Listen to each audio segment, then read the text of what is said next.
there's a certain drive that an entrepreneur has in the very beginning, in the early onset. They go out full force, and they got all this energy, and they grow exponentially. Yeah. And then they get to a point where they're now funding their lifestyle, and they feel comfortable with 5 million, 10 million. In some cases, it's less than that. Maybe it's only $1 million. They're not willing to take on more staff. They're not willing to take on or assume debt to grow their business. And so they start to flatline their growth.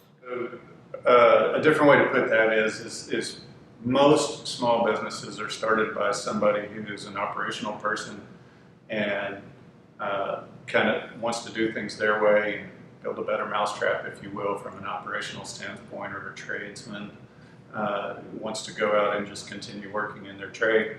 Or it's a salesperson who said, I'm going to take these 3 customers and I'm going to go start my own thing, right? And they build off of that genesis of a few customers. And so the business isn't started with goals in mind to go out and conquer the world. You know, it's more started with the idea of, hey, I could take these 3 customers, feed my family.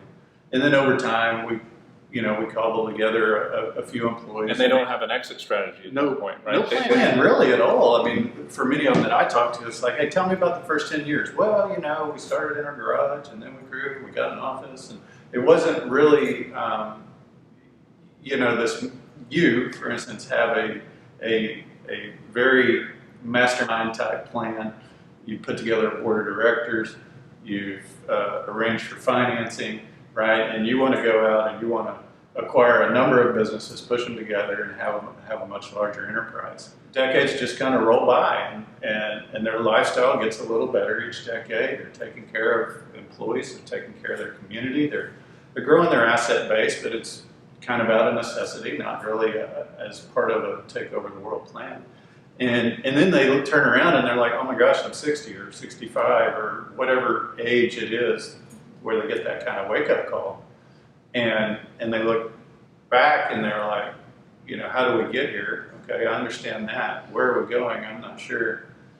Can I pass this business off to my kids or my grandkids or a key employee? No, I don't trust any of them, or I don't think they're capable, or they're not interested in a lot of cases now. And so what do I do to move to the next chapter in my life?